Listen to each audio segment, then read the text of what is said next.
Hello everyone, welcome to today's video. Now today we talk about the Las Vegas Grand Prix for Formula 1. But before we get into that, let's first talk about the final race for the 2023 season. Not just for Formula 1, but also for Formula 2, which is at Abu Dhabi at the Yas Marina circuit. So first off with the F2 times, and then we'll work our way to F1. So practice and qualifying, both of them will be on a Friday. Practice will start at 11:05 to 11:50 a.m. and qualifying outside at 3 o'clock to 3:30. Saturday, which will be there for the sprint race, that'll be at 4:20 to 5:05. And then Sunday, which is a feature race, starts at 1:15 to 2:15. And then finally, for the F1 finale race at the Yas Marina, practice qualifying. So FP1 and FP2. That'll be on a Friday, so it's on the 24th of November. That's at 1:30 to 2:30, and then FP2 that'll start at 7 o'clock to 5 o'clock to 6 o'clock. Apologies. And then Saturday, which will be FP3 and qualifying. FP3 that'll start at 2:30 to 5:30, while qualifying that will start at 6 o'clock to 7 o'clock. And then the race, which should be on a Sunday on the 26th of November, that will start at 5 o'clock. There we go, 5 o'clock, which will be when the race starts.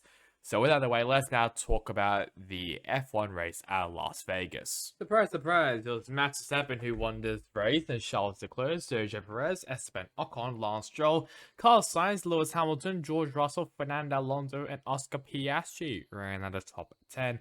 And Pierre Gasly, Alexander Albon, Kevin Magnussen, Daniel Ricciardo, Zhou Guanyu, Logan Sargent, Valtteri Bottas ran out of the classified finishes.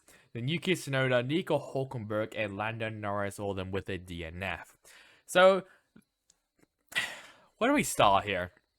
I guess first off was the drama leading up to the race, mainly with the manhole covers, especially in first practice, where obviously everyone knows Carlos Sainz ran over a manhole cover, which pretty sure was loose. I think Ocon ran over it first and was up a bit, and then Sainz just hit it. I don't know. I still don't know to this day. I don't know how the hell Alonso saw it and avoided it, but it was very, very impressive either way.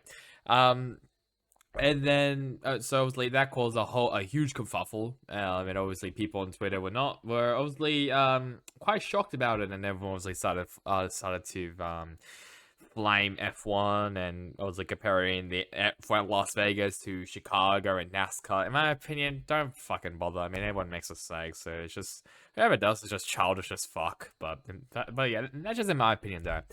And then obviously there's more drama because FP2 pretty sure I said like at 2:50 a.m. in like Las Vegas time, so like 4, and security had to kick everyone out of the standings. And I think F1 and Las Vegas, the organizers, they put up like a joint statement about what happened, and I think they bring out like some voucher or something as compensation. Everyone was obviously pissed off. Everyone was not too happy with the voucher stuff, and basically said, why don't you just refund the tickets for Thursday users? And I think that would be a better decision than using fucking vouchers. But whatever, it's F1. What else do you expect? And then obviously it was just so negative coming up to the race. I was like, this is not going to go well. And even you know what's bad with Max Verstappen was constantly bashing on this racetrack leading up to the race. However, the race was actually good. It was definitely the best race this season. I mean, the two are definitely this race in Las Vegas and Singapore. I think we can all agree on that. And then you can probably say some other races in between that everyone's gonna be like, yeah, sure, yeah, why not? I think we all know like the worst races maybe Australia, obviously because of carnage.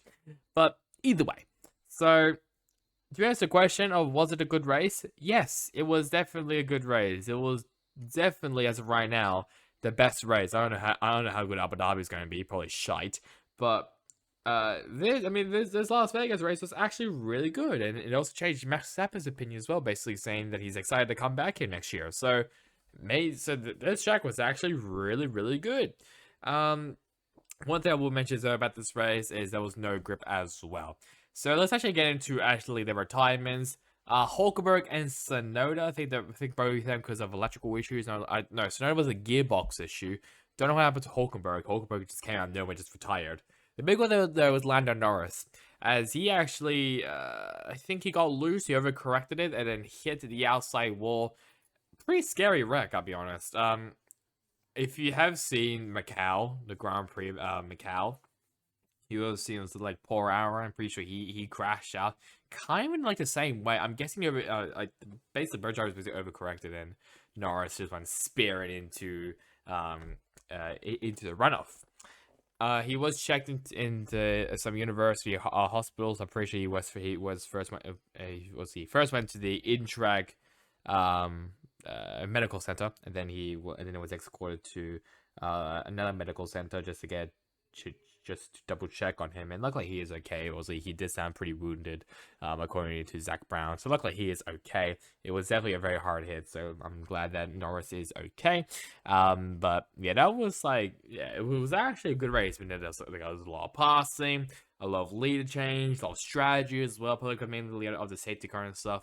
So it was a very, very good race. And also the lap 1 carnage as well, with Verstappen forcing Leclerc out, outside track limits, and Sainz, Hamilton, and Alonso all spinning out as well. It was just utter chaos, basically. Fast lap went to Oscar Piastri with a 1 minute 35.490, which basically means that is the fastest lap. That is basically the new track record for Las Vegas, obviously until next year, where it could be broken, but we'll just have to wait and see. Driver of the day went to Charles Leclerc, then Sergio Perez, and Oscar Piastri, Max Verstappen, and Lewis Hamilton. Penalties as well. Obviously, FP2. Obviously, that was when Sainz basically hit the manhole cover, and then Stroll overtaking Sainz on the yellow flags. But we don't care about those. It was mainly the race. It was 2. First one, Max Verstappen basically forcing Leclerc off the track. Like I mentioned before, he got a 5-second time penalty, so he served it on his pit stall, and he dropped, I'm pretty sure, to like a 12th place. I'm pretty sure, but it still did not matter to him. And then George Russell, he collided with Max Verstappen on turn 12, which that was a 5-second time penalty. Yeah, basically Russell just didn't see him. That's basically what that was. Russell didn't realize that Verstappen was going to dive it down to the inside, and he just swerved right into him. So yeah, disappointed over Russell, and it was kind of weird as well because Toto Wolff was basically saying to Russell, "All right, we're going to aim for 4th place, even though it was a 5-second time penalty." But okay, whatever, sure. If you want to do that, yeah, go ahead. But I mean, he still got points, so at least that was probably a good sign. Let's now have a look now at the standings after Las Vegas. And a lot of changes, I'll be honest. Verstappen, Perez, Hamilton, Carlos Sainz now moves up 2 positions, passing Fernando Alonso and Lando Norris. Then Charles Leclerc, George Russell, Oscar Piastri, Lance Stroll ran out of the top 10 after a great performance from him. Pierre Gasly, Esteban Ocon, also great performance as well by Ocon. Alexander Albon, Yuki Tsunoda, Valtteri Bottas, Nico Hulkenberg, Daniel Ricciardo, Joe Guan, Kevin Magnussen, Liam Lawson ran out of the top 20. And Logan Sargent and Nick DeVries down 21st and 22nd, which you cannot see. And then the constructors, Red Bull, Mercedes, Ferrari, McLaren, Aston Martin, Alpine, Williams, AlphaTauri, Alfa Romeo, and Haas ran out of the Constructors' Championship. Before we officially end this video, I just want to just quickly have a look at the standings for F2 as we obviously head over to Abu Dhabi.